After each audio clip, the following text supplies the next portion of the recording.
Bueno, vamos a invitar a Zoé Robledo, director del Seguro Social, para que les dé a conocer qué piensa sobre esta responsabilidad, sobre este encargo, no necesariamente cargo, sino el sacar adelante al Seguro Social, que es una institución fundamental, muy importante, y rescatar, esa es la palabra, esta institución como otras, como se tiene que rescatar y se está haciendo al gobierno en su conjunto, porque son instituciones plagadas de corrupción y se están limpiando.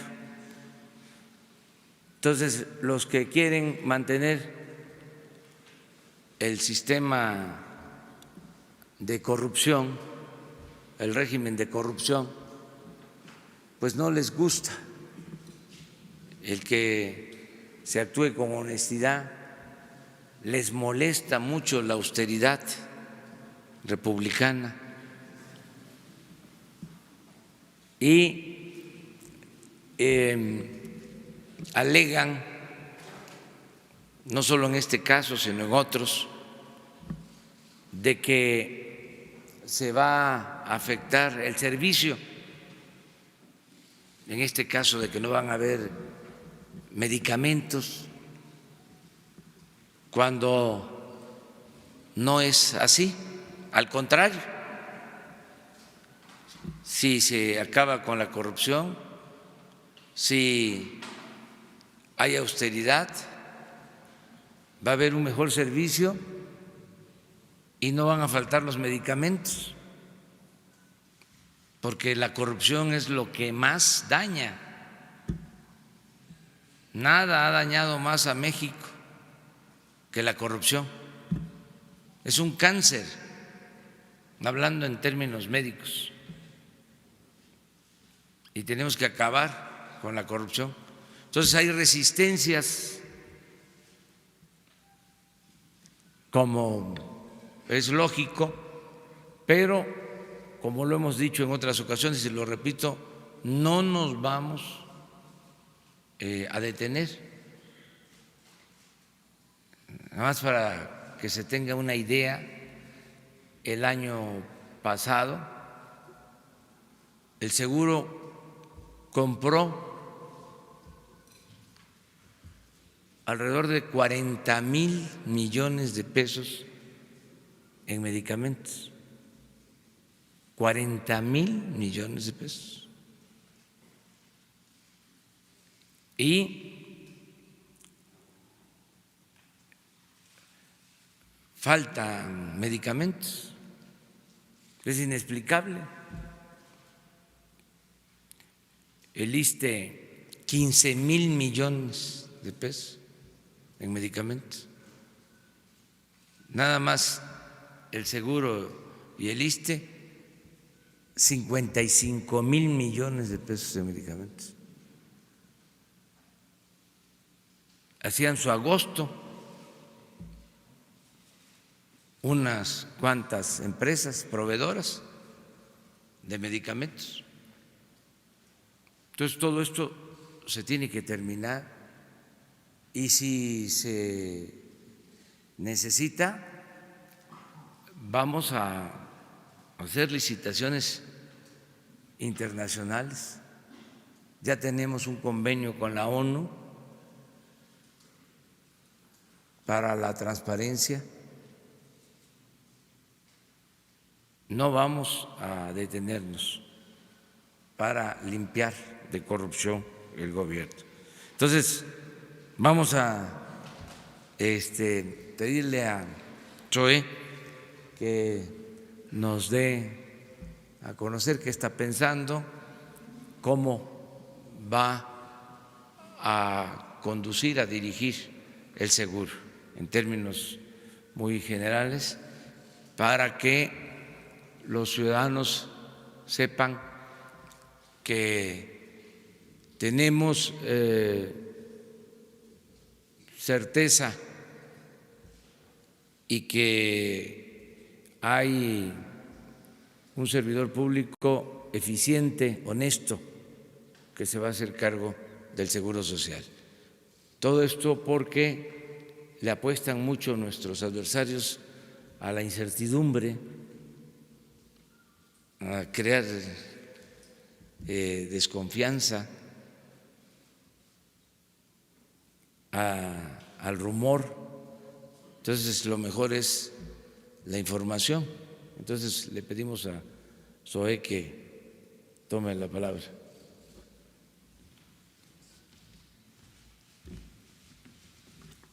Muchas gracias, señor presidente. Muy buenos días a todas y a todos. Si me permiten, déjenme contarles rápido una historia. En el año de 1959, en el heroico municipio de Zitácuaro, ahí en Michoacán, una joven mujer de 38 años, madre de 7 hijos, quedó viuda de manera muy repentina y, como muchos mexicanos y mexicanas, decidió emigrar acá, a la Ciudad de México, buscando oportunidades para ella y desde luego para su numerosa familia. Y justamente las encontró. Comenzó a trabajar en la clínica número 1 del Instituto Mexicano del Seguro Social, que está allá en la calle de Orizaba, en la colonia Roma, primero como auxiliar de enfermería y después como recepcionista. Y durante más de 10 años trabajó ahí, en el IMSS, en esa noble institución, que le permitió pues volver a tener expectativas, volver a tener esperanza. Esa mujer era mi abuela materna, Marilena Sánchez, viuda de Aburto. Era la manera como firmó hasta el día que se murió. Y a nosotros, a sus nietos, nos contaba que fue justamente gracias al IMSS que pudo rentar una casa en la Unidad de Independencia, que fue gracias al IMSS que le pudo dar universidad, un título universitario a todos sus hijos, que fue gracias al IMSS como pudo ella rehacer su vida, porque ante una desgracia repentina como esta que les estoy narrando y que se repite todos los días en todos los rincones del país, siempre está la solidaridad de familiares, de amigos, pero también antes había alguien más que se hacía cargo, había alguien más que estaba presente, que protegía a las personas, y era justamente el Estado mexicano. Y ese es el gran reto que tenemos hoy, recuperar el sentido original de las instituciones del país. Lo bueno es que hay una ruta que está aquí en el Plan Nacional de Desarrollo. En el plan, en la parte introductoria, dice textual: el mayor desastre de este periodo de 36 años fue la destrucción del contrato social construido por los gobiernos posrevolucionarios y la incapacidad de reemplazarlo por un nuevo pacto. Más adelante, justamente en los objetivos, se habla de la salud para toda la población. ¿Cómo lograr esa meta, ese ideal? No es un asunto de políticas públicas, es un asunto de reconstrucción justamente de ese pacto social. Y dice: la administración que inició el 1 de diciembre de 2018 encontró un sistema de salud pública insuficiente, ineficiente, depurado y corroído por la corrupción. Millones de personas no tienen acceso a ninguna de las instituciones o modalidades para este sistema, o bien enfrentan padecimientos para los cuales no hay cobertura. Hay un planteamiento que se conoce, que el Gobierno federal realice todas las acciones que sean necesarias para garantizar que hacia 2024 todas y todos los habitantes de México puedan recibir atención médica y hospitalaria gratuita, incluidos el suministro de medicamentos, materiales de curación y exámenes clínicos. De ese tamaño es nuestro reto y de ese tamaño es el compromiso que estamos asumiendo el día de hoy. Yo solamente quiero agregar el enorme agradecimiento que tengo con la secretaria Olga Sánchez Cordero por la confianza que me brindó estos meses. Informo también que el día de ayer, por instrucciones del señor presidente, nos reunimos el secretario de Hacienda, el doctor Carlos Ursúa, y su servidor, justamente para revisar los temas de ingresos e ingresos de la institución. En el informe del primer trimestre queda muy claro que la eficiencia del gasto del IMSS, es decir, lo que ha gastado en todos los rubros el instituto, es del 94%, y esto incluye medicamentos y materiales de curación. Para justamente el primer trimestre, de los cerca de 64,000 millones de pesos para este rubro que están presupuestados, se han gastado 6,979 millones de pesos, el 93% de lo presupuestado. Es decir, ha habido gasto en la compra de medicamentos. El reto mayor no es solamente gastarlo, es gastarlo bien, es gastarlo de manera más eficiente para que alcance para más, es gastarlo acabando con la corrupción. El IMSS puede presentar una situación grave, porque no gastar en el IMSS no necesariamente es ahorro, puede ser un fracaso de una acción de gobierno. Y ahí es donde tenemos que atender los temas de corrupción, donde hay concentración en pocas empresas en las compras consolidadas, donde hay compras a precios alzados, donde pueden existir también una priorización equivocada sobre los suministros y medicamentos que más se requieren frente a aquellos que a veces están concentrados en los centros de especialidad. Ese es el gran reto, que cada peso, que cada centavo, ya sea de los que aportan el gobierno federal, pero también las cuotas obrero-patronales, todos esos dineros sean cuidados con un ánimo y un espíritu de saber que son sagrados, son las cuotas de los derechohabientes, pero también son los recursos del gobierno. El asunto es gastarlos de manera eficiente, honrada y sin el menor viso de que pueda haber una situación de corrupción. Por eso es que hoy, en lo personal, señor presidente, estoy halagado y sus palabras siempre comprometen mucho más a hacer la cuarta transformación. Yo he insistido mucho en un tema, el tema de la desigualdad social, que se manifiesta no solo en el ingreso, también en la calidad de los servicios públicos que recibe la gente. El desmantelamiento del estado de bienestar no es solamente un problema de finanzas, no es solamente un problema de diseño institucional, es un problema que ocasionó la política, pero la mala política. Por eso digo que si la política lo echó a perder, también la dinámica creadora de la política, la buena política, es como la puede solucionar. Muchas gracias, señor presidente. Ese sería mi informe de las primeras 24 horas. Gracias. Y le entrego esta publicación que hicimos del plan. Muchas gracias. Muy bien. Pues si les parece, abrimos la ronda de preguntas y respuestas. A ver. Hola, presidente. Buenos días. Agustín Velasco, de Uno TV. Yo quiero hacerle dos preguntas, presidente. Uno tiene que ver con el tema del combate al huachicoleo. Quisiéramos saber, usted anunció hace unos meses que se estaba investigando, y también el titular de la Unidad de Inteligencia Financiera, que se está investigando a Antorcha Campesina, que tenía concesiones para transportar y para vender combustible. Si se han encontrado que esta organización ligada al PRI está vinculada con temas de venta de combustible robado, ¿cuál es el estatus de la investigación en este momento? ¿Con cuántas gasolineras exactamente cuentan? ¿Con cuántas pipas para transportar combustible? ¿Cuántos líderes de esta organización se ha encontrado que estén ligados o que tengan concesiones o que fueron beneficiados con este tipo de contratos? Y si han encontrado vínculos con la venta de robo de combustible. Y finalmente preguntarle también al director del IMSS sobre estos puntos que el ex director, su antecesor, puso en su carta de de despedida del IMSS, sus motivos de renuncia. ¿Qué pasó con los 1,000 millones de pesos que se le debían o se le deben a IMSS Bienestar? Y no entiendo también el tema del 94%, dijo, en la eficiencia del gasto cuando menciona que son 799 millones los que se han ejercido de 64,000, ¿de dónde se saca o cuál es la conversión? Pero principalmente el tema de Antorcha Campesina. Sí. Gracias, presidente. Mire, se están entregando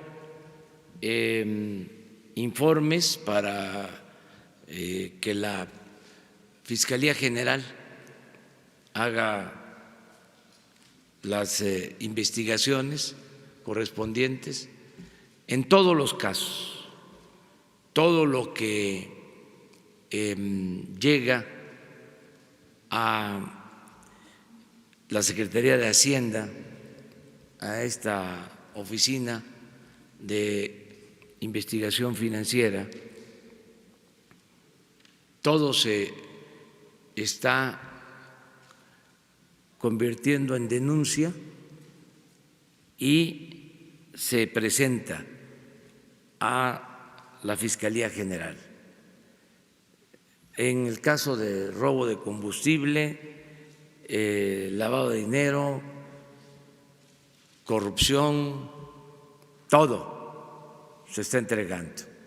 No nos estamos quedando con nada porque no somos tapadera. Por eso Santiago Nieto, que es el encargado de esta oficina, integra los expedientes y se presentan a la Fiscalía General. No puedo, por el llamado debido proceso, hacer referencia a empresas, asociaciones, personas, pero sí es la Fiscalía General la que está actuando como nunca se había visto.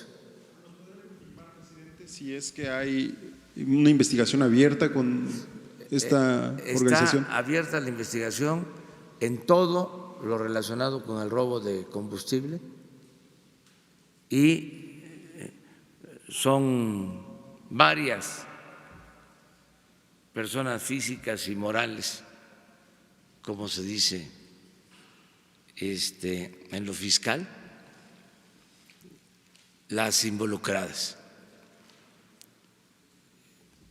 Pero eso es lo mismo que la cancelación de las condonaciones. No podemos dar a conocer los nombres de las empresas. Eso lo tiene que resolver la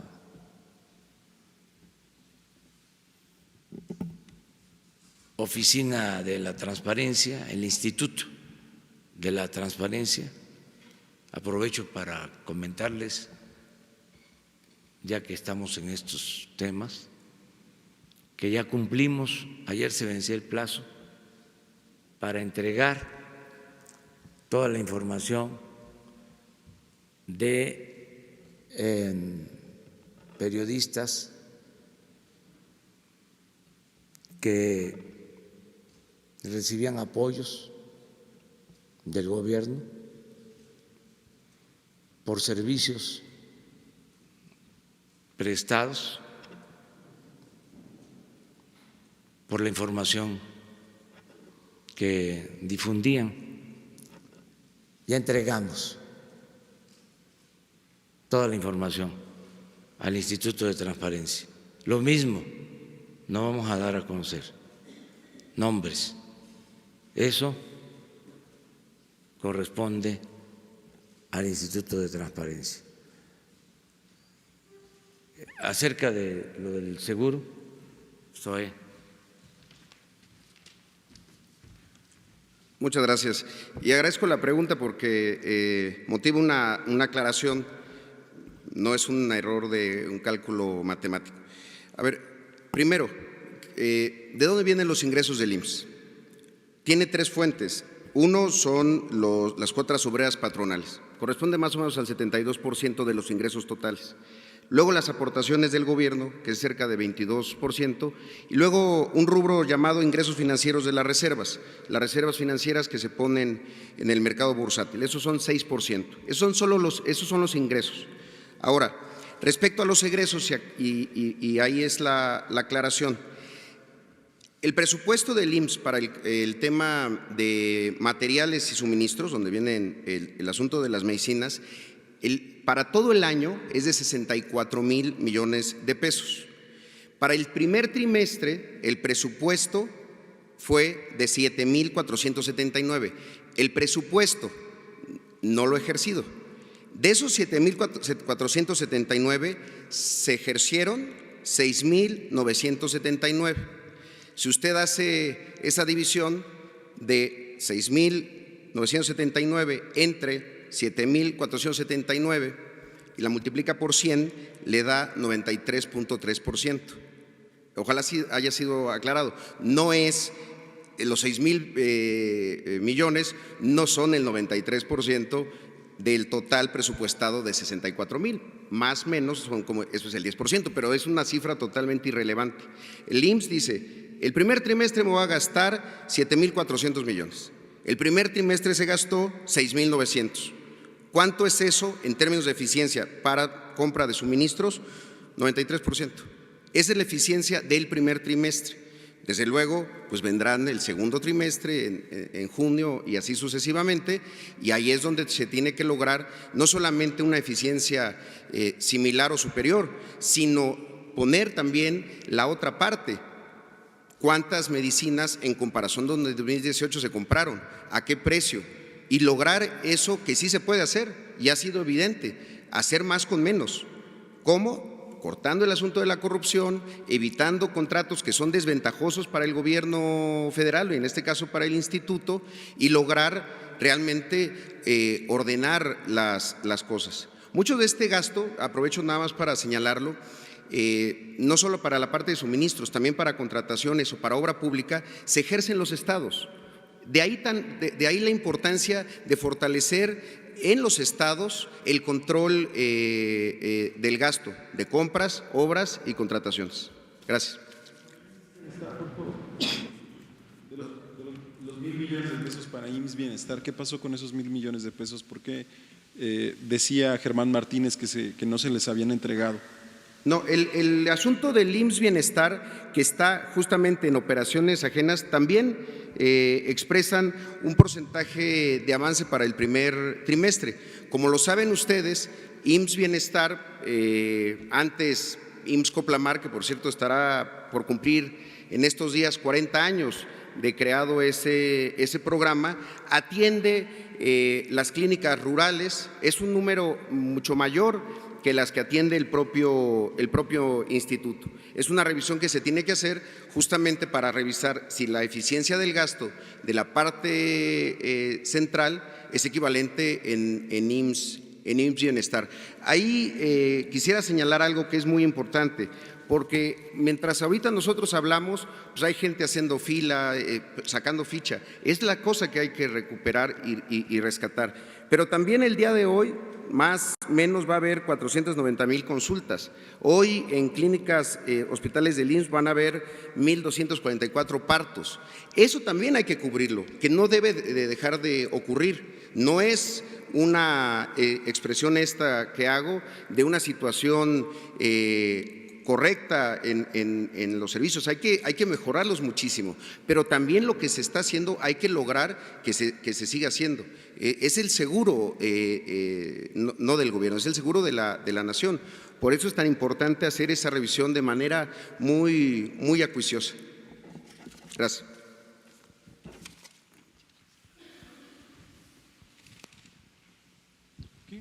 ¿Sí? Gracias. Buenos días, señor presidente. Durante su gobierno la narrativa ha sido, en resumen, convertir lo público en lo privado es privatización, privatización es neoliberalismo y neoliberalismo es corrupción. Le pregunto esto porque el presidente municipal de Villahermosa, que es parte de su movimiento, Evaristo Hernández, y se hizo ya un escándalo en redes sociales, quiere vender el edificio de la presidencia municipal, quiere privatizarlo de alguna forma.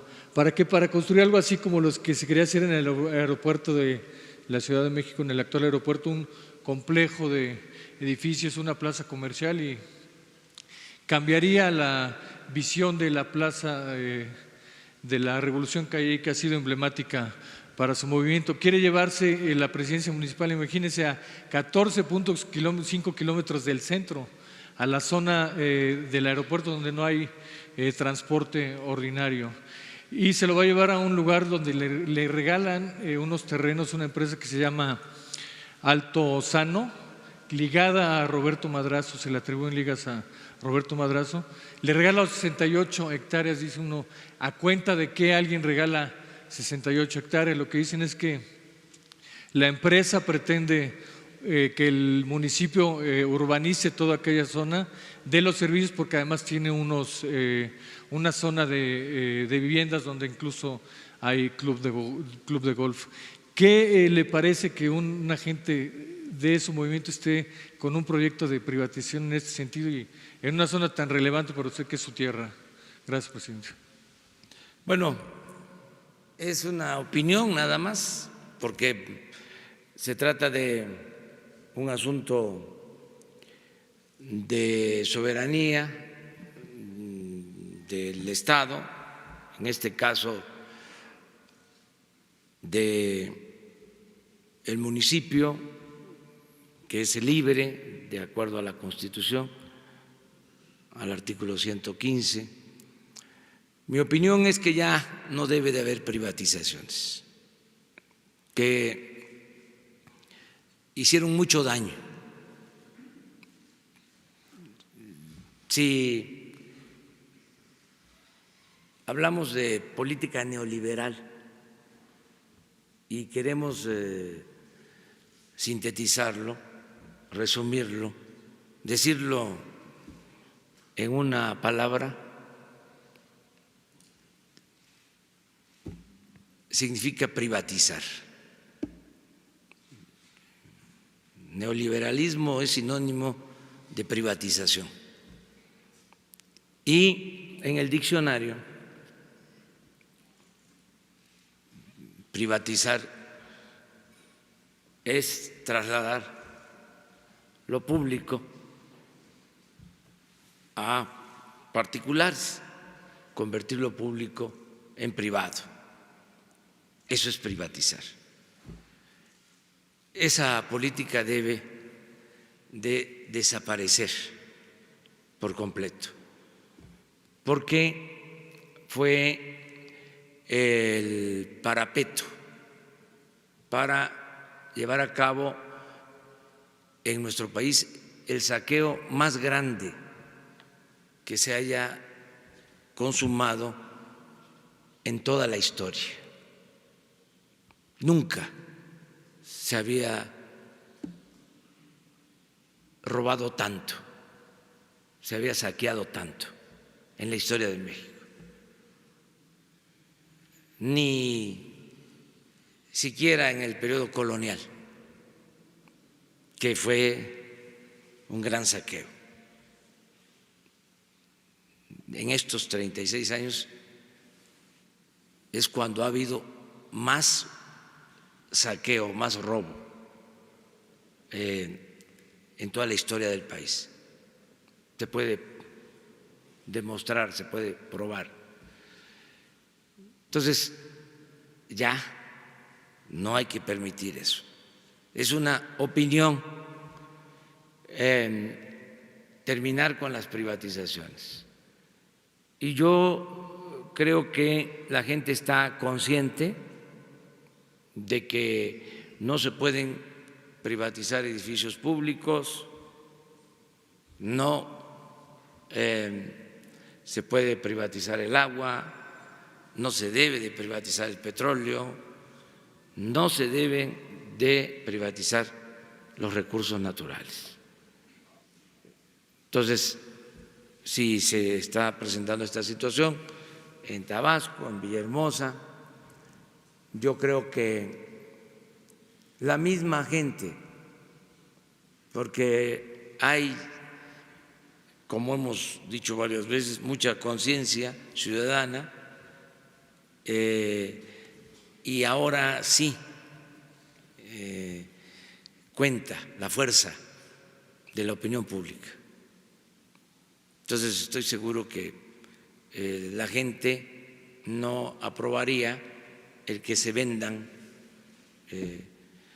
edificios públicos, eso no se debe de permitir. No ha resultado benéfico el seguir con esa política, en nada. ¿Dónde están los buenos resultados? ¿Qué se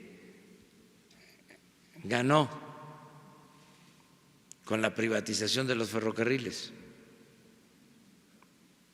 A ver, ¿qué se ganó con la privatización de las minas? ¿Qué se ha ganado con la privatización parcial, afortunadamente, del petróleo, de la industria eléctrica? Si funcionara esa política, no hubiésemos tenido tasas de crecimiento del 2% en 36 años. No hubiese crecido tanto la pobreza, la inseguridad, la violencia. Entonces, ¿cómo seguir con esa política privatizadora? Entonces, ya hacerla a un lado, fin al neoliberalismo. Y no es un asunto político, ideológico, es de juicio práctico. No hay buenos resultados. Antes del periodo neoliberal, la economía creció en promedio 6% anual durante 50 años, 6%. Y en el periodo neoliberal, 2%. Entonces, ¿por qué seguir con un modelo que no ha dado resultado, pero que además nos perjudicó? Entonces, nada de esa tentación de estar vendiendo parques, terrenos, edificios, bienes del pueblo, de la nación.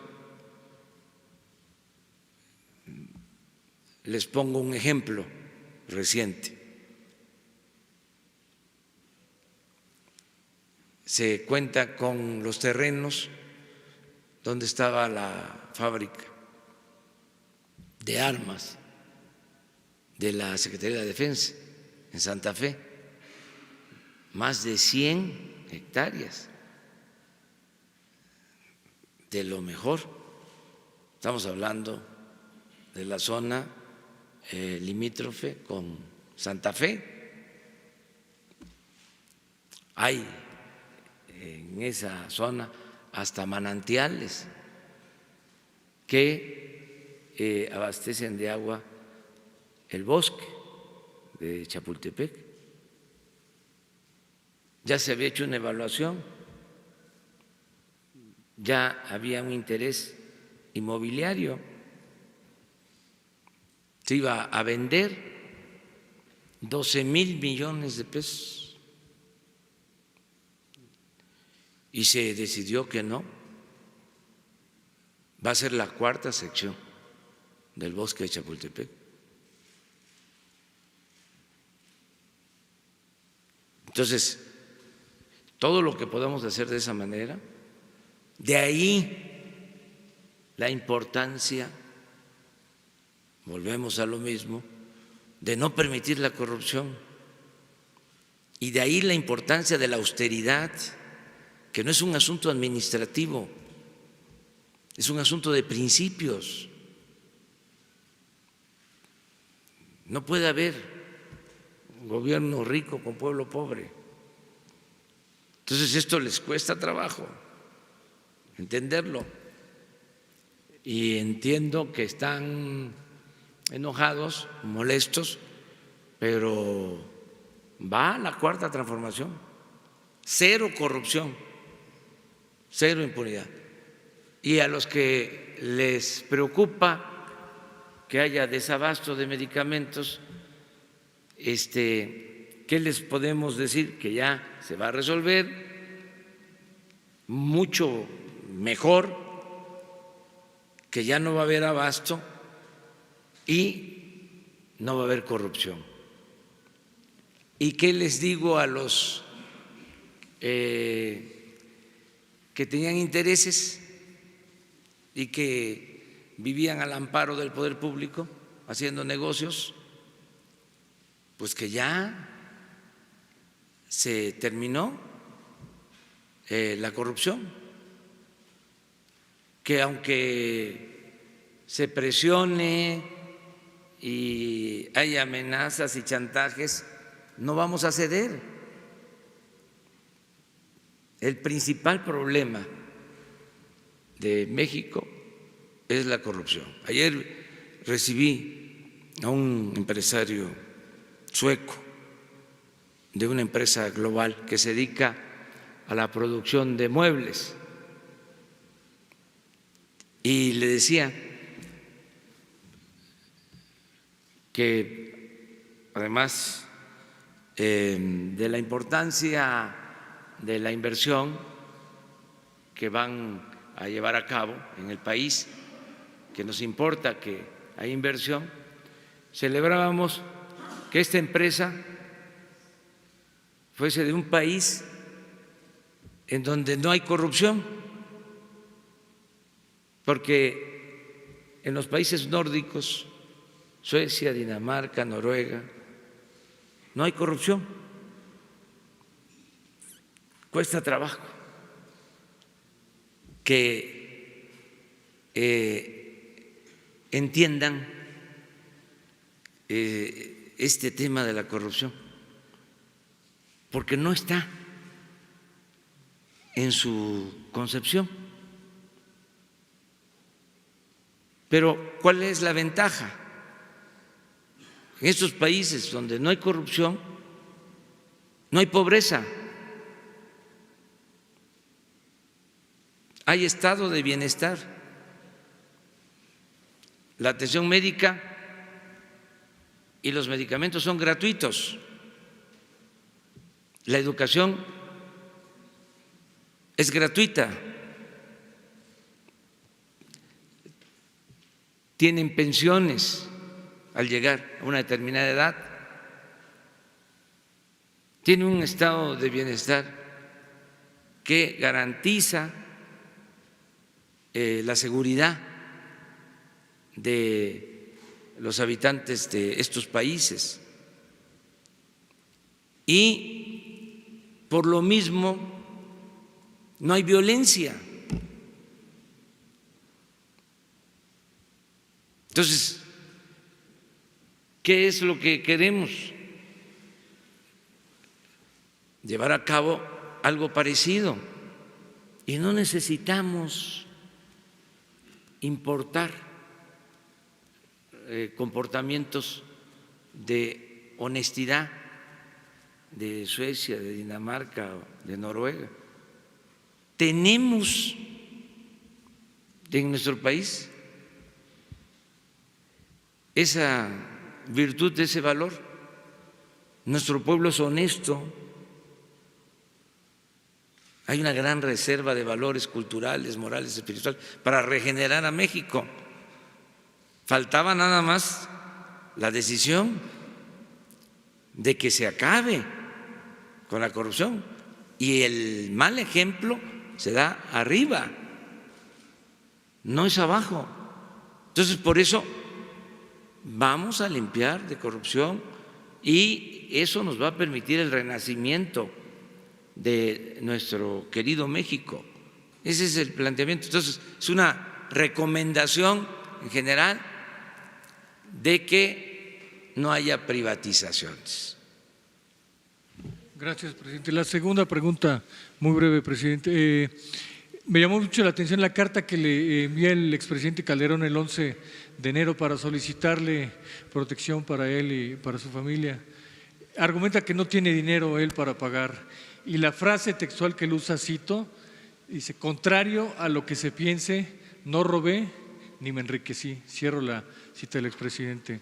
Más allá de las percepciones, señor presidente, ¿hay evidencia, hay información de que el expresidente Calderón dice la verdad, que no robó ni se enriqueció, o hay evidencias de lo contrario? Gracias, señor presidente. No puedo yo hacer un juicio, eso corresponde a todos y no se puede señalar a nadie si no se tienen pruebas. Hay que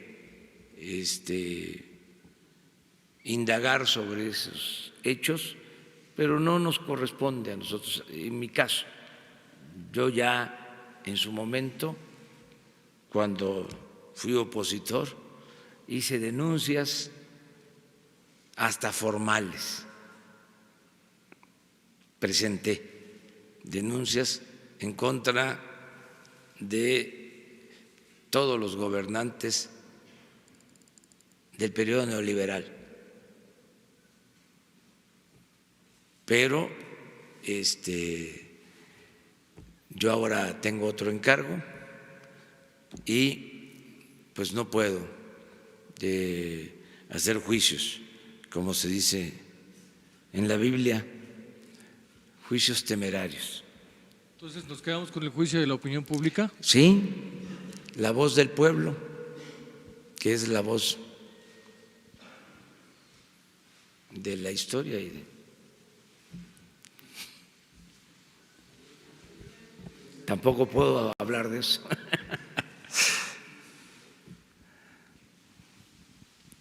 Adelante. Bueno, sí.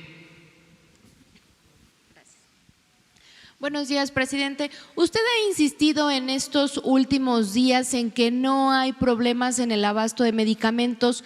Sin embargo, ya suman 24 estados que están reportando problema en la llegada de medicamentos y también en el despido de personal, incluso médicos y enfermeras. Ayer el titular del ISSSTE decía que sí hay un retraso en la llegada de medicamentos y que usted estaba perfectamente bien informado de esto. Saber qué información tiene, si hay algunos estados en donde tengan detectados que si hay problemas. Esto como una primera pregunta, por favor. Bueno, hay problema de desabasto de medicamentos, pero les diría que estaba peor antes.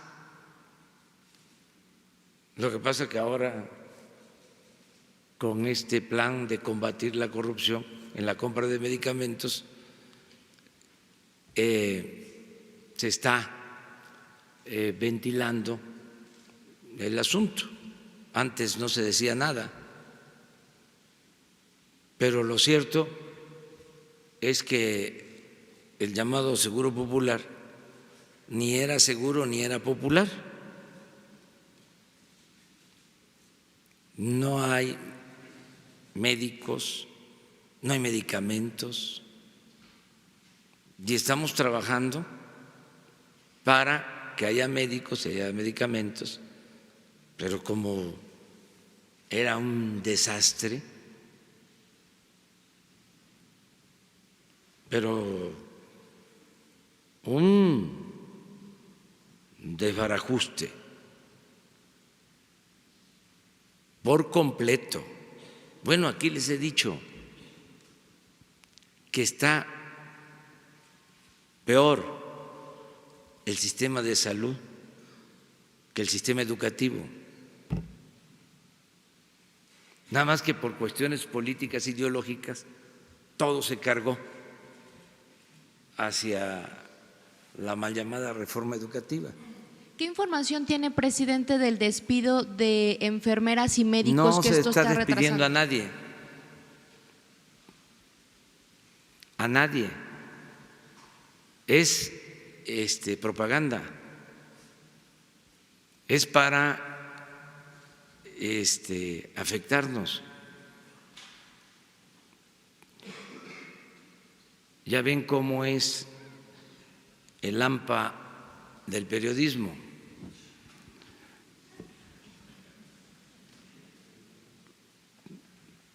No todos, desde luego, o sea, no todos. No. Sí, pero en el AMPA del periodismo se usa mucho que la calumnia, cuando no mancha, tizna. Pero son reportes de los estados, presidente. ¿Ha usted hablado directamente con...? Totalmente. Ayer tuve una reunión con todo el sector salud y no hay despidos y se está trabajando para que no falten los medicamentos. Sin embargo, pues véanlo a los columnistas o vean los periódicos y se opina lo contrario. Aclaro, de que está muy mal el sistema de salud. Por eso son estos esfuerzos para mejorar el sistema de salud. El propósito que tenemos es mi compromiso, sí, y va a quedar testimonio público, porque estoy acostumbrado a cumplir mis compromisos. Me comprometo a que en este gobierno se haga valer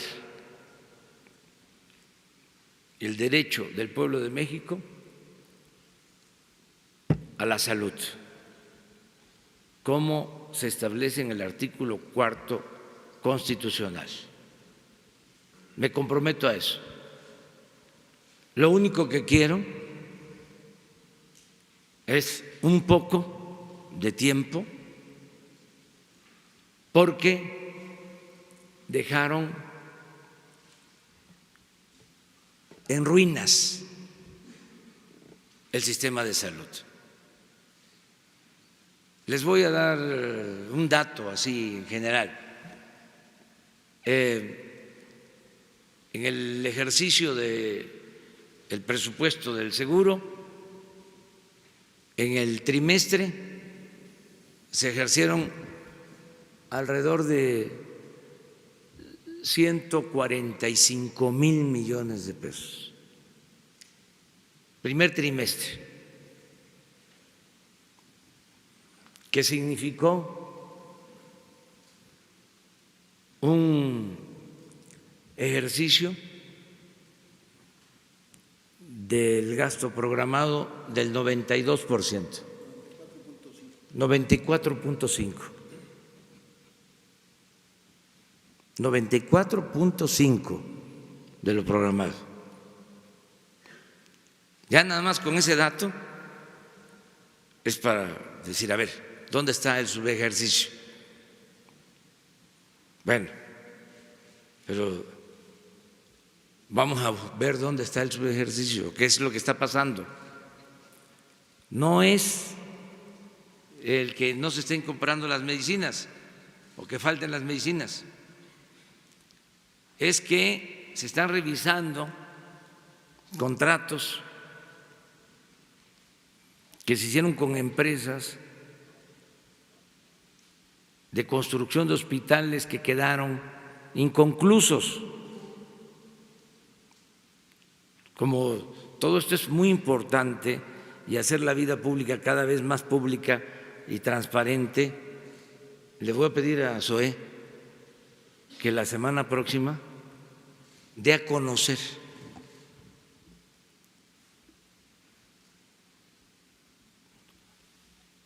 todos los hospitales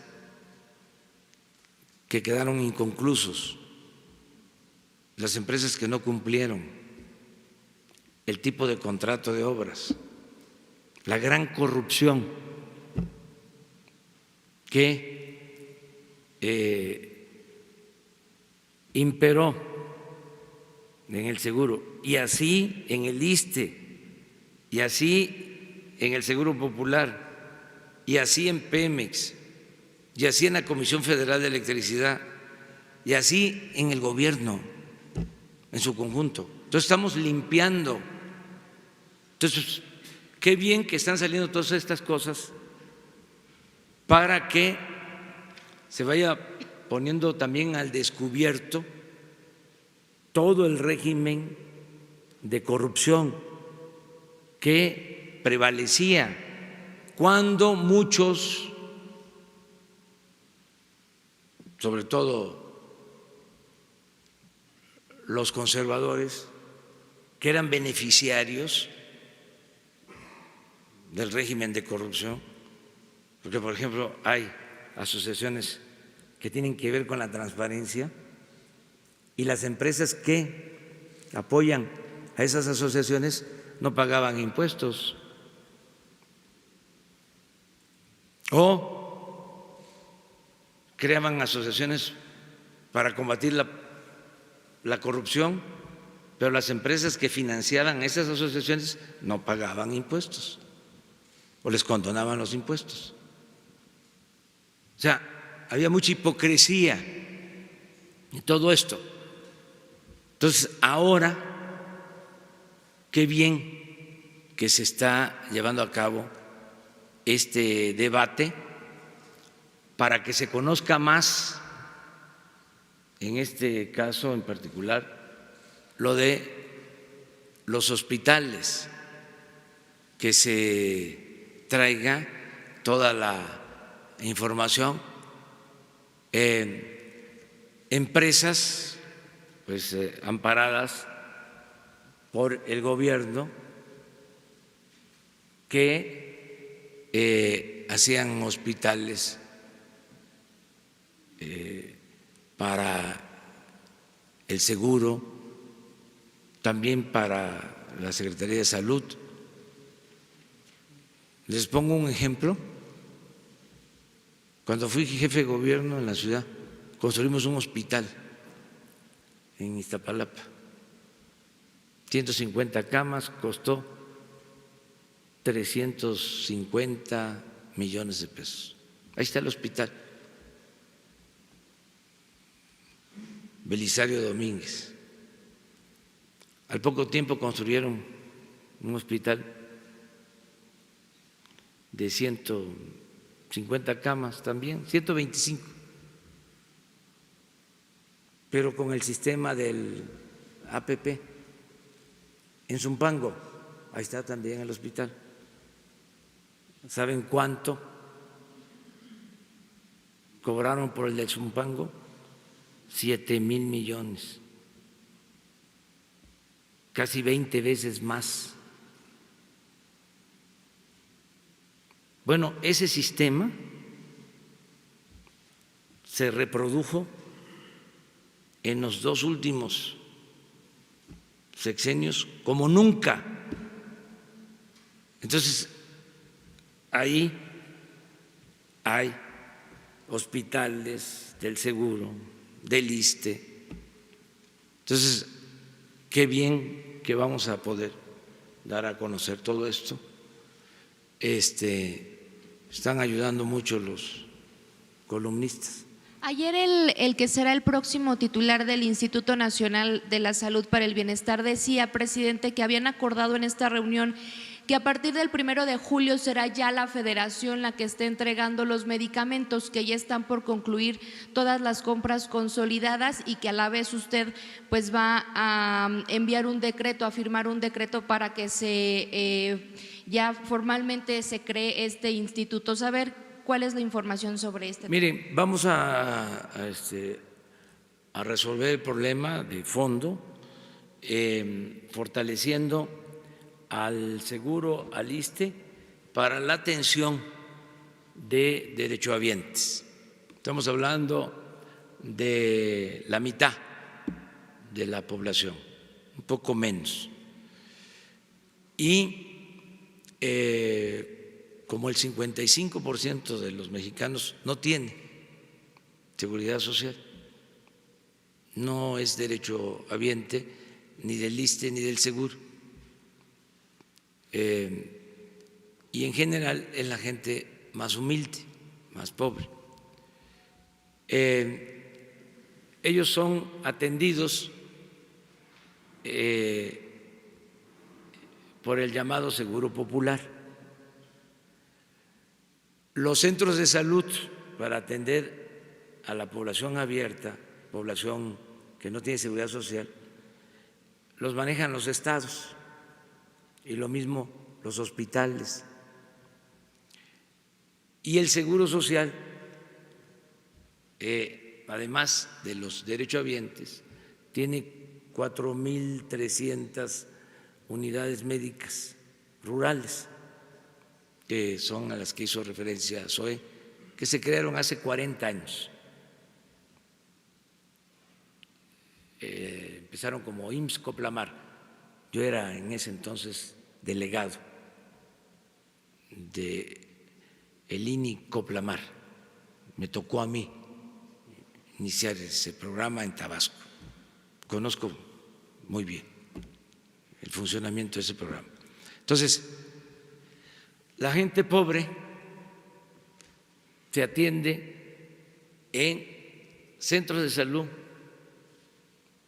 que están administrados por los gobiernos estatales y en las unidades médicas, estas 4.300 del seguro, que están ubicadas en las zonas más pobres del país. Entonces, ¿qué se va a hacer? Se va a crear el Instituto de la Salud para el Bienestar. Y este instituto va a ofrecer atención médica, medicamentos a el 55% de los mexicanos que no tienen seguridad social. Y se va a integrar todo el sistema. Porque miren, el ISSSTE y el seguro atienden a derechohabientes.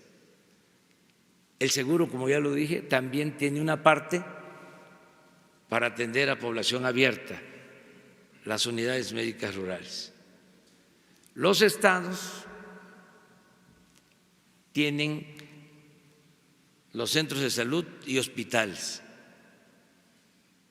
de lo que es la Secretaría de Salud, que fueron estas instalaciones y este sistema transferido a los estados.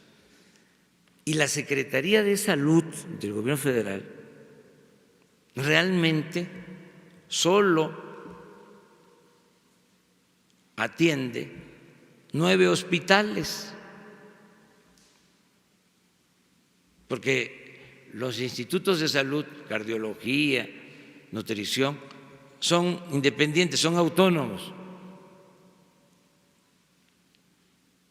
Pero la Secretaría de Salud del Gobierno Federal, de manera directa, y casi la mayoría de esos 9 hospitales están aquí, en la Ciudad de México.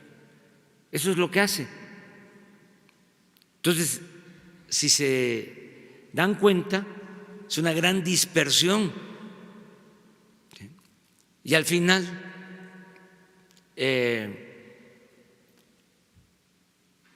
es malo el servicio, pero todo esto era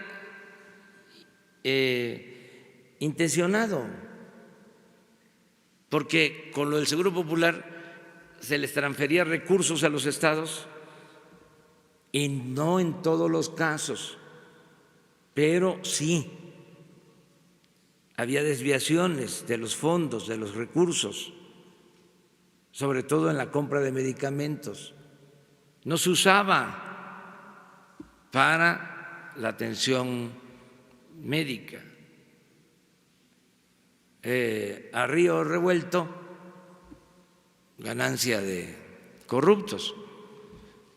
Entonces, por eso era un desorden bien organizado para robar. Entonces, ¿qué estamos haciendo? Poniendo orden. Siempre he dicho que, entre otras cosas, la política es poner orden en el caos. Entonces, van a haber dos maneras de darle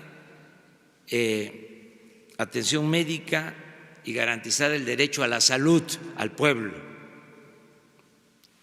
La que se va a seguir otorgando, mejorando los servicios en el ISSSTE y en el Seguro, y el Instituto de Salud para el Bienestar, para atender a la población abierta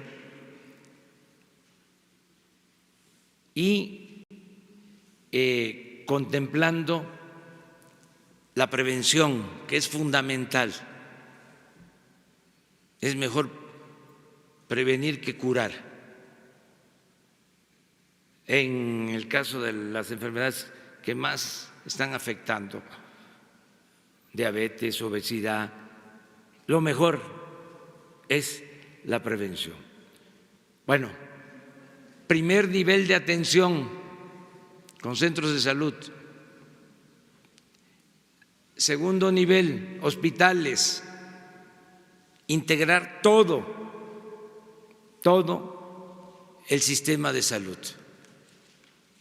Y el compromiso que estoy haciendo es que vamos a tener un sistema de salud como el que tienen en Dinamarca, como el que tienen en Canadá. Y nos va a alcanzar el presupuesto, porque no es un problema de falta de presupuesto, es un problema de corrupción. Si una caja de pastillas para la diabetes que vale 20 pesos, la compran en 150, en 200, pues por eso no hay medicamentos o no alcanzan. Entonces, es mucho el lucro, la corrupción, es la degeneración por completo, porque para robarse el dinero de las medicinas ya es pensar que se está en plena decadencia.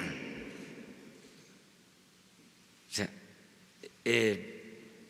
la corrupción está causando daños irreparables. Ya se tiene que terminar con la corrupción. Imagínense el adulterar productos, medicamentos, todo eso. Pues vamos a terminar con esa corrupción. Yo ofrezco disculpa porque nos tardamos, pero ya saben, yo no hablo de corrido y no es así de bote pronto el asunto. Hay que irnos al fondo siempre. Presidente de México, muy buenos días. Carlos Pozos, reportero de Petróleo y Energía. Presidente, ayer fue un día singular. Ayer se dio la primera inhabilitación de la Cuarta T y ayer también se dio la primera renuncia de su administración. Presidente, ¿continuará usted con la austeridad republicana, caiga quien caiga? Y, presidente, saber si En estos 11 meses después de que ganó en julio y 6 de su administración, ¿le ha resultado fácil gobernar a los 120 millones de mexicanos que somos? Sí, me siento muy bien, muy seguro y optimista. Les puedo decir que vamos bien. Hay obstáculos, pero no importantes. Los podemos brincar.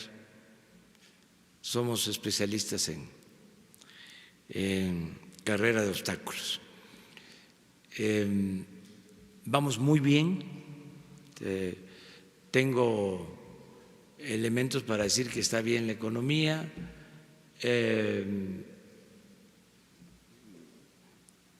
Pienso, de las mejores economías de los tiempos actuales, por el desempeño que se tiene en la cuestión financiera, en inversión, estabilidad, en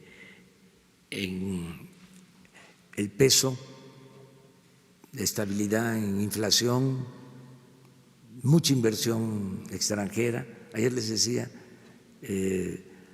aumento en la inversión extranjera directa en 4 meses, 7%, aumento de la inversión extranjera en la Bolsa Mexicana de Valores, 23, 24%.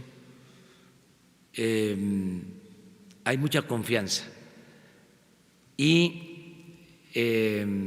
logros importantes, el que se tenga una buena relación con el gobierno de Estados Unidos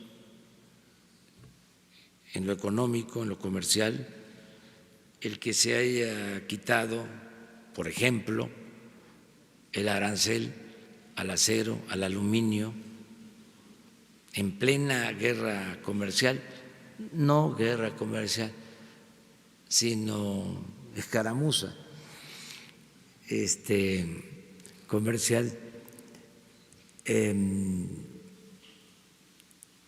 de aranceles entre China y Estados Unidos. El que se haya quitado este arancel para nosotros es importante. Esto está dando mucha confianza y se va a aprobar el Tratado de Libre Comercio. Tengo confianza en eso. Estoy seguro que los legisladores mexicanos van a respaldar, en este caso los senadores, la aprobación del tratado, y que lo mismo va a suceder en Estados Unidos y en Canadá. Entonces, esto va a ayudar mucho a que siga creciendo el comercio, que está aumentando el comercio, están aumentando las exportaciones, está aumentando el salario en términos reales, está aumentando el consumo en el país, ya están llegando todos los apoyos hasta las comunidades más apartadas. Ayer también tuve una evaluación sobre la dispersión de los recursos. Ya estamos como en 15 millones de personas que están recibiendo ya sus apoyos. En abril y lo que va de mayo ha habido una disminución en la incidencia delictiva, poca, pero ya disminución. En fin, vamos muy bien. Nada más que pues hay que seguir trabajando. y no dejar de hacer los cambios, o sea, no detenernos y que no haya excepciones, que podamos aplicar el plan con profesionalismo, que en el caso del combate a la corrupción, cero tolerancia, que en austeridad se actúe de manera estricta.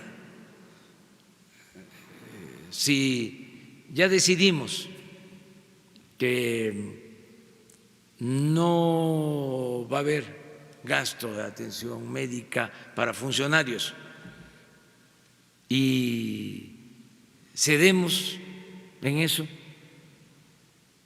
porque las aseguradoras dejaron de tener ingresos por este concepto, que van a compensar la pérdida de ingresos, porque va a crecer la economía y no van a estar dependiendo de los 5,000 millones de pesos Presidente, disculpe al año. mi insistencia y terquedad. Mi pregunta es, ¿le ha sido fácil gobernar? Sí, fácil. Además, no quiero presumir, porque hasta podría decirlo de otra manera. O sea, no hay ningún problema. Cuando hay honestidad, se puede de todo. O sea, esa es una muralla, bueno, en lo personal se convierte en un escudo protector.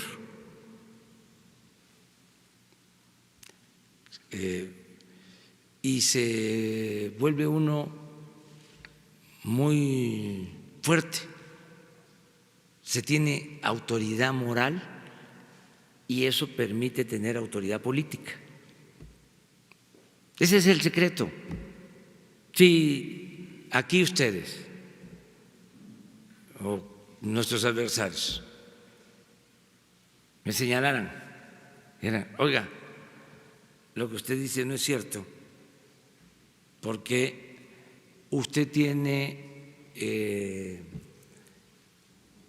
un departamento en Nueva York,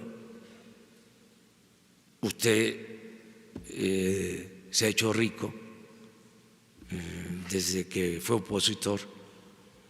Si yo no tuviese autoridad moral, pues no tendría autoridad política. Oiga, ¿cómo es que ahora usted está hablando de austeridad si cuando fue jefe de gobierno los sueldos en el gobierno de la ciudad estaban por las nubes? Si cuando usted fue jefe de gobierno había atención médica privada, si cuando usted fue jefe de gobierno habían viáticos y se iba a todas partes del mundo, si cuando usted fue jefe de gobierno andaba en vehículos de lujo, si cuando usted fue jefe de gobierno se compró un helicóptero, se compró un avión, entonces no tendría autoridad. Pero fui jefe de gobierno y lo que hice cuando llegué fue bajar los sueldos y quitar la atención médica y decidir no comprar un solo vehículo nuevo para funcionarios. Y no viajé al extranjero cuando fui jefe de gobierno. Entonces, considero autoridad, por eso se me facilita mucho, o el que llegue un servidor público, el secretario de Comunicaciones o el de Desarrollo Urbano, y me diga, oiga, un familiar de usted quiere que se le ayude entregándole un contrato.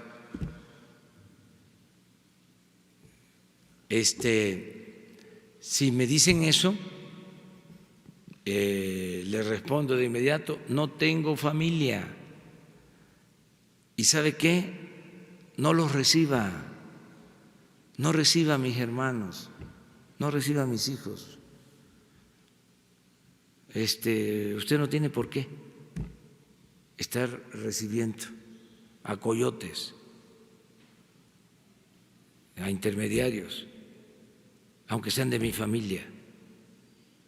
Entonces, eso me facilita las cosas mucho.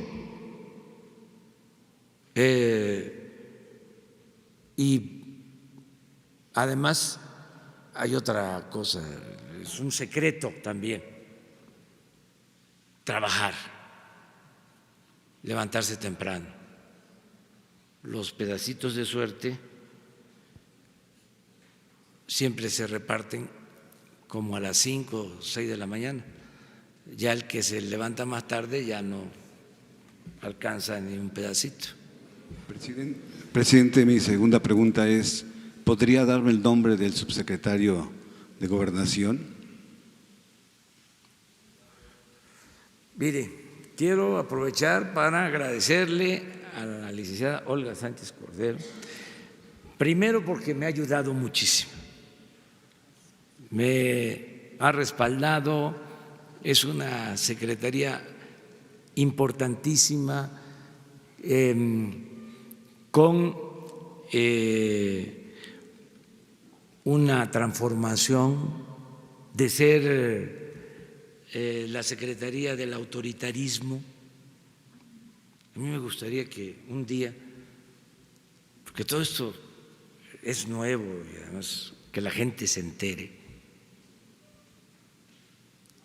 que les invitaran a Gobernación para que vean los sótanos. Ya ven que yo siempre digo lo que pienso y mi pecho no es bodega. Entonces, que conozcan los sótanos. Ya, pero eso es cómo era Gobernación, cómo era. El mismo Fidel Velázquez decía, finado Fidel Velázquez decía que no iba a Gobernación, dice porque ahí regañan, pero eso era para Fidel Velázquez, a otros no, solo los regañaban, ahí los metían, era la secretaría de la mano dura, de la dictadura. Nada de mano blanda, mano dura, dictadura. Y hay sótanos. No tenemos nada que ocultar. ¿Y por qué vamos nosotros a estarnos callando esas cosas? Es una vergüenza. Bueno, esa secretaría con la licenciada se transformó y es la secretaría que protege los derechos humanos, entre otras cosas, y donde se lleva a cabo la política, que es un noble oficio, la política que decía don Jesús Reyes Heroles es tan limpia que ni los más sucios políticos han podido mancharla, la buena política. Ella es la encargada de la política interior. Por cierto, don Jesús Reyes Heroles fue director del Seguro Social y muy buen director del Seguro Social, y fue director del Seguro Social Antonio Ortiz Mena. O sea que ahí está el desafío, de ese tamaño es el desafío. Bueno, hoy va, según me informó la secretaria, la licenciada Olga Sánchez Cordero, les va a invitar a la Secretaría de Gobernación. Aprovechen una vez para mostrarles los otros. Y ya les va a dar a conocer quién va a ser el subsecretario.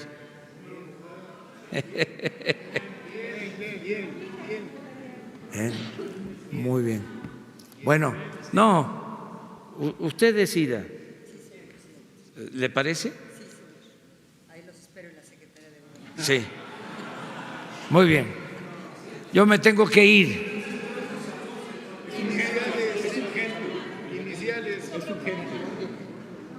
Mañana nos vemos aquí. ¿Mande? Fue inhabilitado ayer por 10 años en la función pública como servidor Sí, público. sí, ¿Su son opinión? procesos que están en curso. Mañana hablamos para tener, a ver.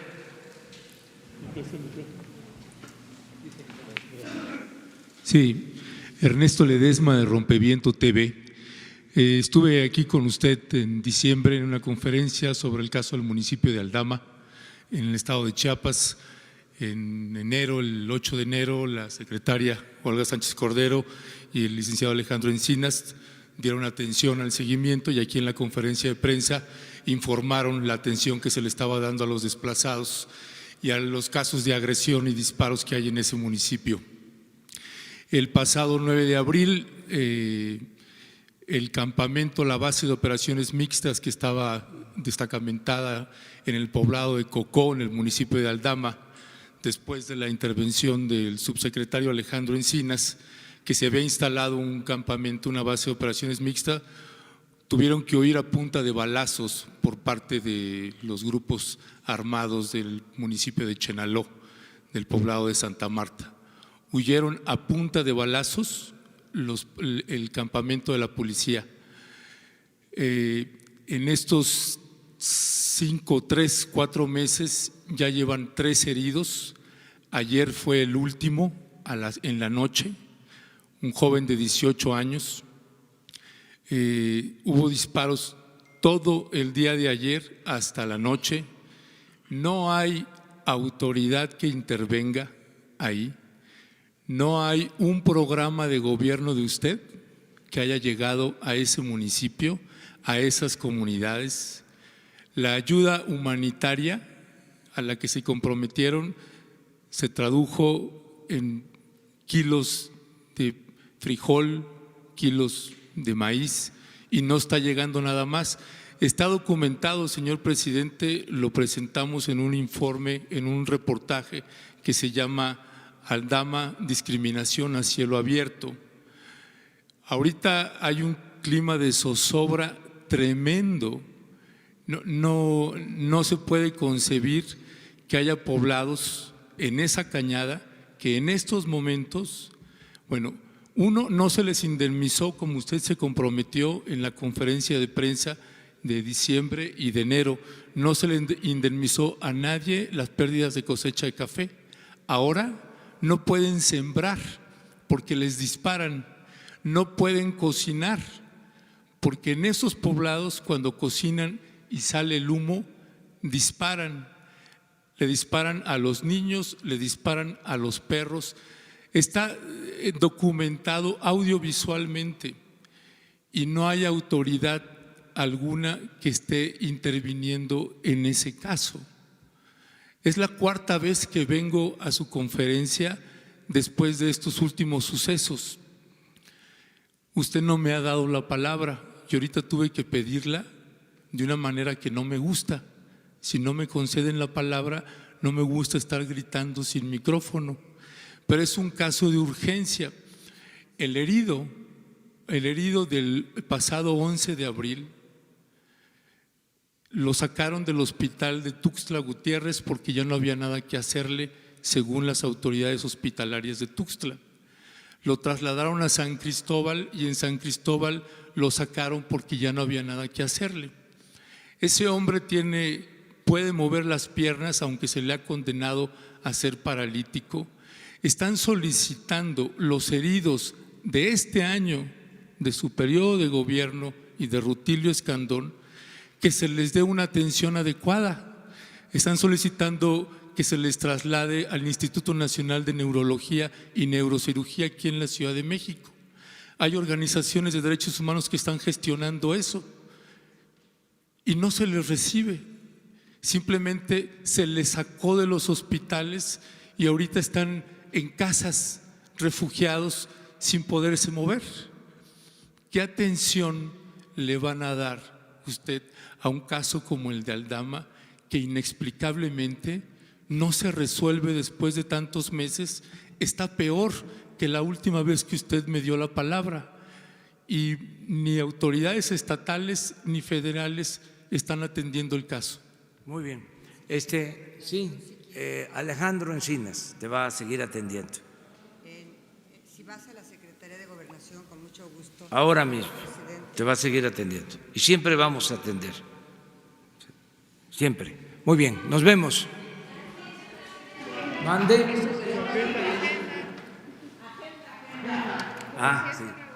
Sí. Pues asuntos del gobierno.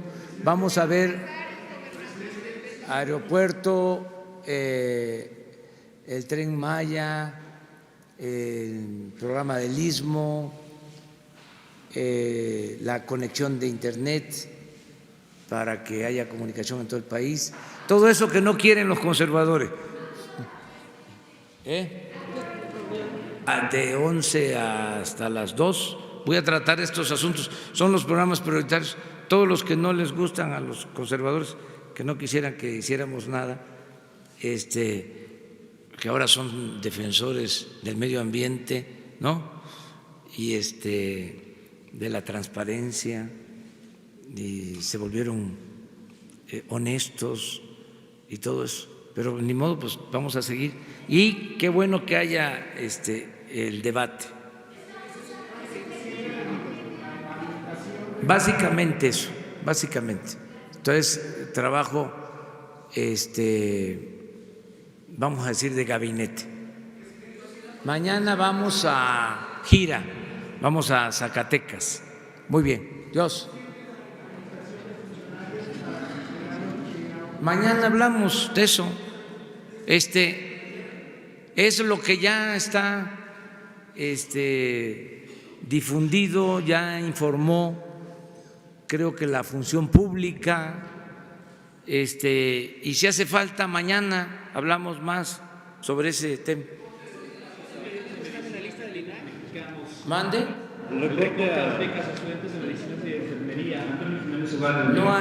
No hay recorte. No. Es que hay mucha desinformación.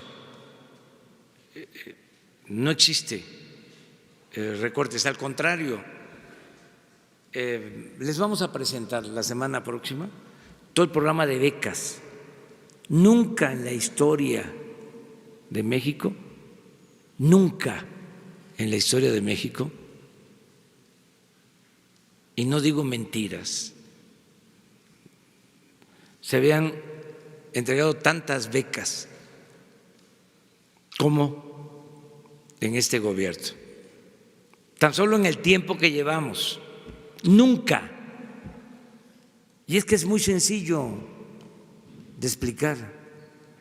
Antes, los conservadores, que son muy corruptos, se robaban el presupuesto.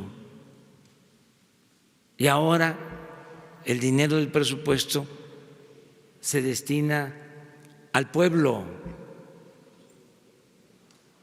a entregar becas a estudiantes de escasos recursos económicos. Nada más les voy a dar un dato, uno solo. Todos los estudiantes de preparatoria del país, todos, del nivel medio superior, tienen beca. Eso nunca se había visto en México, nunca. Entonces, andan nuestros adversarios muy desesperados, inventando cosas. Bueno, hubo una campaña para decir que yo no cantaba el himno nacional porque yo pertenecía a una religión que me impedía cantar el himno nacional. Y uno de esos periodistas famosísimos, ya no lo digo, ya no lo repito, no, eso vayan y pregúntenlo allá, le dio vuelo a la información. Me preguntan y yo contesto de que pues hay un ceremonial, hay un protocolo que tiene que ver con la investidura presidencial, y cuando se rinde honores al presidente, pues de acuerdo al protocolo, el presidente pues no canta el himno. Bueno, de acuerdo al protocolo, de acuerdo al ceremonial, pero yo pensando que era por eso. No, era porque en las redes sociales, las benditas redes sociales, pero no todos, sino los aspirantes a fifís, porque también ya lo dije, ahora ya todos se sienten fifís y no.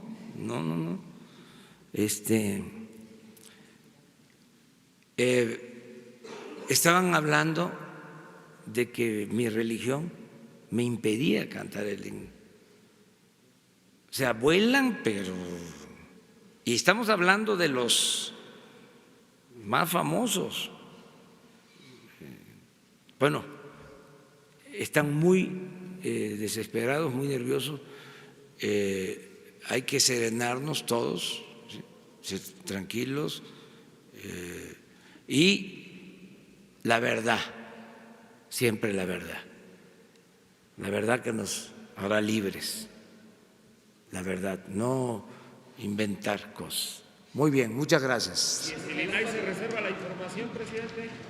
¿Y si el INAI se reserva la información?